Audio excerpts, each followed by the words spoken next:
Ghislain and Viscount Royal Joseph conclude their tense handshake, with Ghislain openly exuding burning hostility. Though Raoul casually threatens to gouge Ghislain's eyes out if he looks at him with such hatred again, Ghislain counters with a dry warning for Raoul to watch his remaining good leg.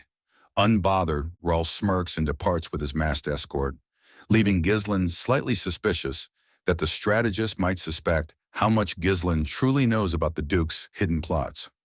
Once the pair leaves, anxious Royalist nobles swarm Ghislain to learn what was discussed in private. Under pressure from an impatient Marquis Maurice Macquarie, Ghislain reveals that Raoul offered to relocate both him and Count Ferdium to prosperous southern estates as vassals of the Duke.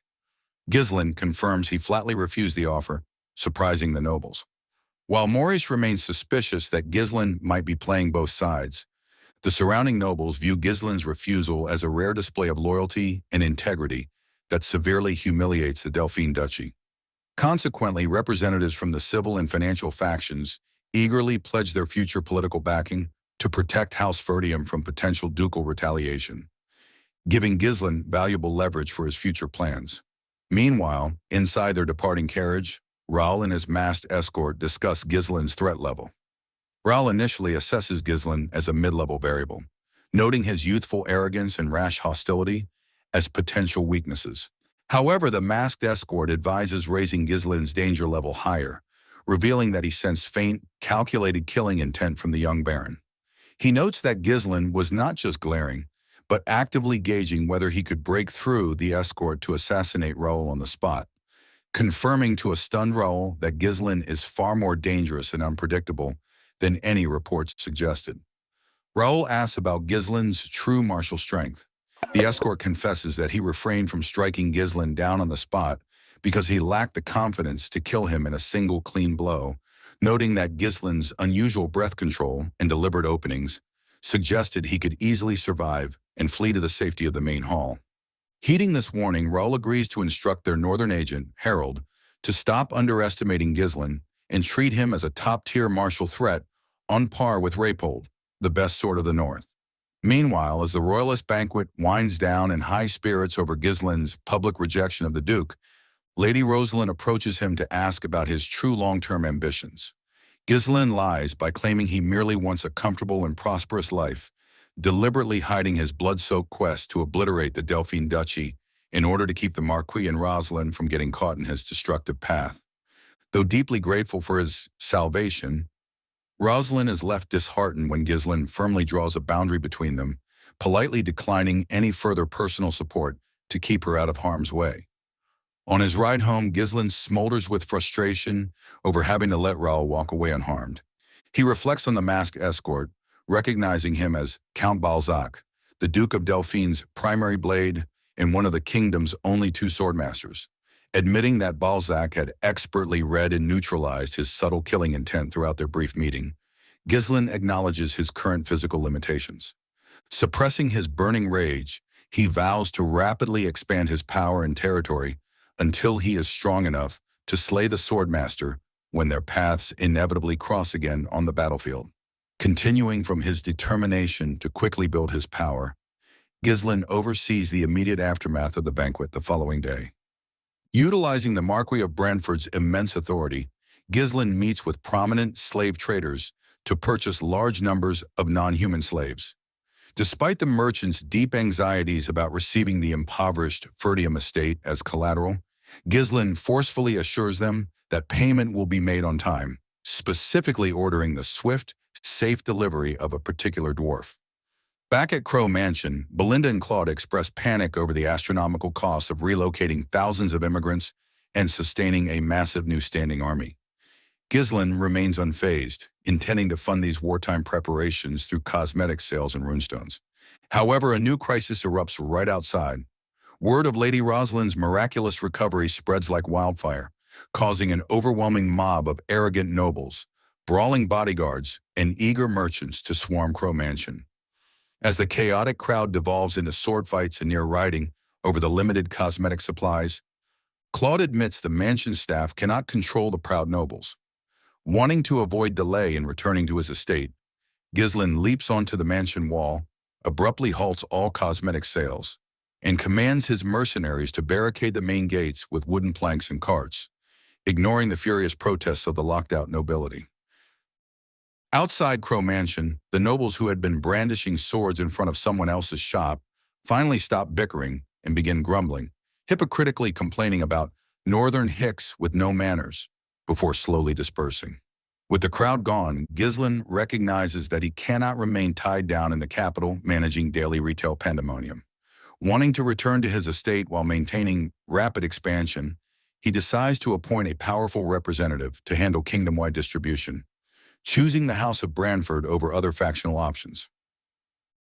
Visiting the Marquis of Branford's estate, Ghislain boldly offers the Marquis an exclusive partnership. The Branford family will take over the sales and branch management of the Deneb cosmetics line across the kingdom.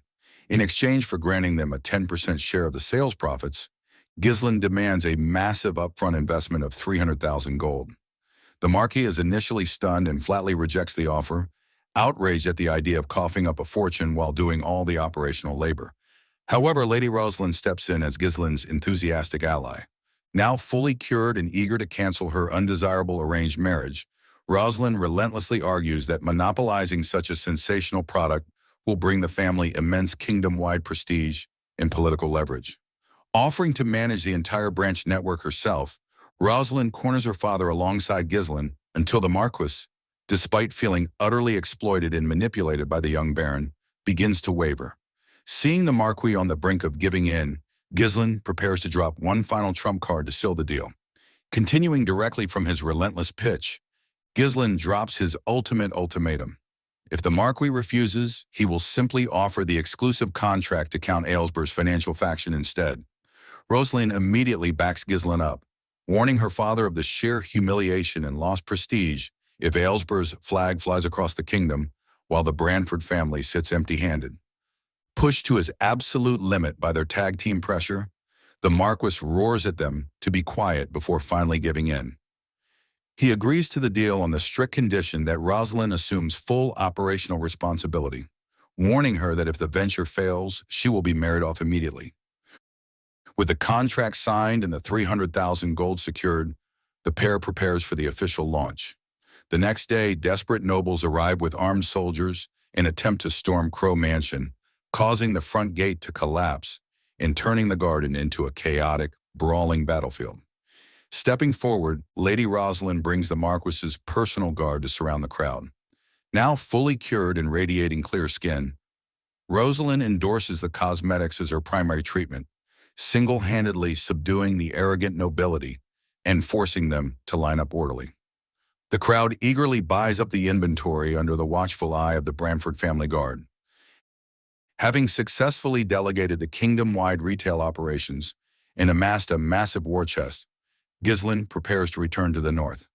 Before departing, he receives word from the Marquis that the Royalist faction's official aid package is ready.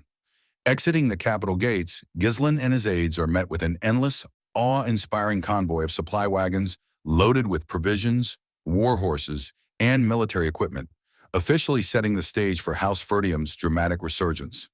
Following his departure from the capital with a massive support convoy, Ghislain begins the long trek back to the north, leaving Lady Rosalind behind to manage the lucrative cosmetics trade. Meanwhile, back at the Fenris estate, Count Zwalter and Chief Overseer Homern are enjoying a rare moment of peace, idly hoping that Ghislain is making decent friends in the capital without getting into trouble. Their tranquility is shattered when Treasurer Albert bursts in with terrifying rumors. Ghislain allegedly picked a fight with the powerful Marquis of Branford and has been detained. Horrified by the prospect of Ghislain being executed for insulting the royal household minister, Zwalter and his retainers frantically begin preparing apologies, gifts, and excuses, desperately framing Ghislain as mentally unbalanced to beg for leniency. Before they can send an envoy, a castle scout reports that a march of troops bearing dozens of high-ranking noble banners is approaching the estate. Recognizing the banners of the royal household, the Marquis of Branford, Marquis Macquarie, Count Norton, and Count Aylesbury, a panic-stricken Zwalter assumes the Royalist faction has dispatched an army to punish House Fenris for Ghislain's outrageous behavior. Resolving to protect his son and defend his family's pride, Zwalter dons his armor, rallies his troops, and marches out of the castle gates to confront the approaching forces. Count Zwalter and the Ferdium retainers brace themselves for battle, but they are left completely dumbfounded when the punitive force turns out to be led by Ghislain himself, accompanied by Belinda and his close aides. Realizing there is no incoming war, Zwalter and Overseer Homern demand an explanation for the high-ranking noble banners. Ghislain briefly summarizes his exploits in Cardinia, curing Lady Rosalind, securing the Marquis of Branford as his political guardian, and gaining the official backing of the entire Royalist faction. Overwhelmed by the news, Zwalter initially tries to convince himself he is dreaming before jumping to the absurd conclusion that the massive convoy of supplies is a lavish dowry for Ghislain marrying Lady Rosalind. Ghislain quickly shuts down the rumor, introducing Baron Andy Shear, a royal scribe accompanying the convoy. The scribe reads an official decree from the king, announcing immediate and increased royal aid to House Ferdium in recognition of their border defense efforts. As Zwalter, Homern, and Treasurer Albert rejoice, gleefully assuming they no longer need to rely on Ghislain's financial whims to run the estate, Baron Shear drops a crucial detail. He clarifies that the royal decree explicitly entrusts the distribution and management of all the incoming supplies to Baron Fenris himself. The retainers' joy instantly freezes into stone as they turn to look at Ghislain, who stands with his arms crossed, wearing a triumphant, wry smirk.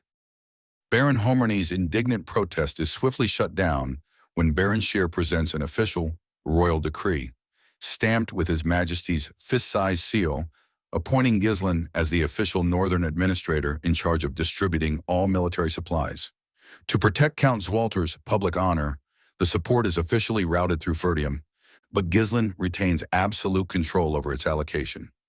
Gracing the dismayed retainers with a modest half share of the current shipment, Ghislain leaves future distributions dependent on their behavior, completely turning the tables on Zwalter, Homern, and Treasurer Albert, who had briefly hoped to break free from his financial dominance.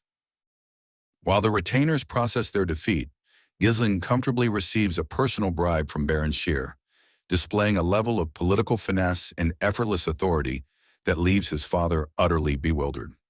After escorting the royal scribe inside, Zwalter attempts to process the sudden shift in fortune. A deep wave of pride and emotional relief washes over the old count as he realizes House Ferdium will no longer be looked down upon, though he secretly mourns that Ghislain's mother isn't alive to witness their son's rise.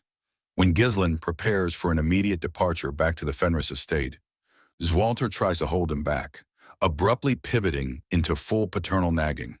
Spurred on by the retainers, Zwalter insists that Ghislain needs to get married immediately before his unpredictable nature ruins his newly elevated reputation. When Ghislain desperately attempts to derail the conversation by suggesting his father remarry instead, Zwalter bluntly shuts him down with an earnest, deadpan confession. "I'm not popular with women."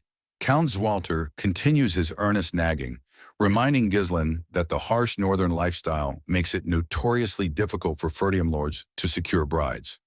Realizing Ghislain's newly elevated status and political backing, Overseer Homern suggests reviving the engagement with Amelia Rapold, the beautiful, elegant, and compassionate daughter of Count Rapold. The retainers enthusiastically embrace the idea, but Ghislain explodes with fierce, absolute refusal, threatening to ruin everything if they dare pursue a match with the woman he is actively trying to kill. Shocked by his intense reaction, Zwalter reluctantly drops the subject for the time being. Ghislain and his entourage finally make their triumphant return to the Fenris estate. Claude seizes the moment to address the gathering crowds of commoners, grandly announcing the success of Ghislain's venture, his new patronage under the Marquis of Branford, and the massive supply of affordable everyday necessities brought to stabilize local prices. The residents erupt in thunderous cheers, deeply grateful for their lord's continued care. As Ghislain rides toward his castle, content with the estate's steady progress and planning his next infrastructure projects, a massive explosion suddenly detonates from the castle grounds. A pillar of fire pierces high into the sky, blasting a hole through the clouds above. Ghislain stares in shock as he realizes the exact location of the blast. While Ghislain makes his way back to the castle, the relocated tower mages, led by Alfoy, are lounging around the construction site, slacking off and making bets on whether Ghislain was executed in the capital. Their casual gambling is interrupted first by news of the Lord's safe arrival, and immediately after by a massive explosion ripping through Vanessa's magic lab near the castle. Ghislain races to the scene, terrified that the runestones he left with Vanessa have detonated and ruined the estate. As the lab collapses in flames, frantic shouts echo from within. First, a wind blast that blows heavy debris toward the crowd, followed by an uncontrolled water strike that douses the fire while blasting columns of water everywhere. The chaotic barrage leaves Ghislain, his mercenaries, and the nearby crowd completely drenched and covered in soot. A sobbing, soot-covered Vanessa crawls out of the wreckage, covered in tattered clothes and runestone fragments. Devastated by her blunder, she tearfully explains that while attempting a new spell, she overloaded the runestones, modulated the monowaves, and altered spatial coordinates, accidentally casting a six-circle spell. The property damage is instantly forgotten. Realizing that Vanessa has unlocked six-circle magic capability, Ghislain bursts into triumphant laughter, leaving a bewildered, crying Vanessa staring up at her drenched lord, who is grinning as if he just conquered the world.